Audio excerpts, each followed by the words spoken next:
अब देखिए इस क्वेश्चन में क्या है, एंगुलर एक्सेलरेशन पूछा है इस टाइम पे। This is rod of length L and mass M. ठीक है, तो मैं फटाफट इसमें इक्वेशन लिख रहा हूँ ताकि आप इसमें लिख देख पाएंगे।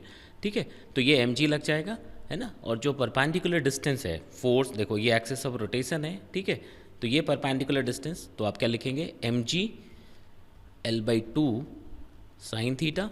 Moment of inertia about this end कितना हो जाएगा, M L square upon 3 into alpha.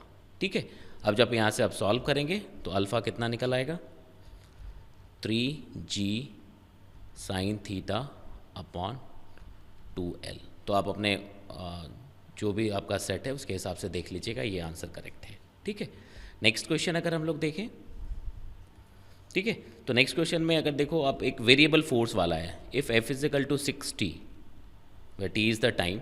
तो अगर यहाँ से देखेंगे आप, ठीक है ना, तो देखो अगर आपने इस पर फोर्स लगाया हुआ है, ठीक है, तो देखो जो फोर्स है इट इज़ 60। तो यहाँ पे हमें क्या चाहिए, वर्क डन चाहिए। तो वर्क डन के लिए हमें क्या करना पड़ेगा, अगर चेंज इन काइनेटिक एनर्जी निकाल लें तो सीधे सीधे वो वर्क डन हो जाएगा फ्रॉम वर्क एनर्जी थ्योरम। ठीक है, तो M is equal to D V by D T equal 60, आप ऐसा लिख सकते। तो यहाँ से क्या आ जाएगा, डी वी,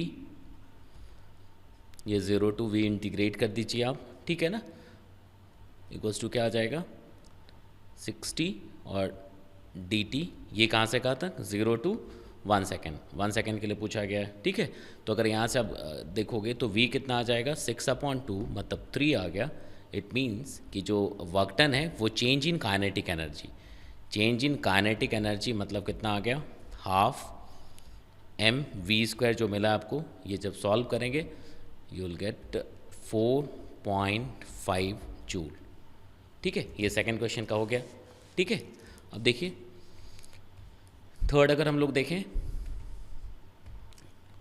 ठीक है, सिंपल ग्राफ है, एक बॉल को प्रोजेक्ट किया है वह वाई एक्सिस पे, ठीक है ना। तो ग्राफ की अगर बात करें तो सीधा वाई एक्सिस पे अगर प्रोजेक्ट किया है आपने, ठीक है ना, तो क्या होना चाहिए, वो जो एक्सेलरेशन है वो कांस्टेंट है, तो वेलोसिटी पॉजिटिव में, ये क्या होगा, डिक्रीज होता जाएगा। किसी एक टाइम पे टॉप मोस्ट पॉइंट पे वेलोसिटी 0, देन क्या होगा, जब नीचे आएगा तो बिल्कुल मैग्नीट्यूड एक्सेलरेशन का बिल्कुल वही रहेगा, और नेगेटिव डायरेक्शन में भी बढ़ता जाएगा। तो कुछ इस तरह का ग्राफ हो जाएगा, लिख सकते हैं ना, देखो सीधा ऐसा।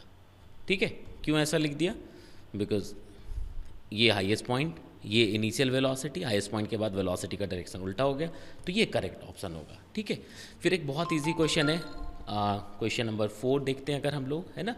तो इसमें क्या है, ग्राफ पूछा है, एक्सेलरेशन ड्यू टू ग्रेविटी।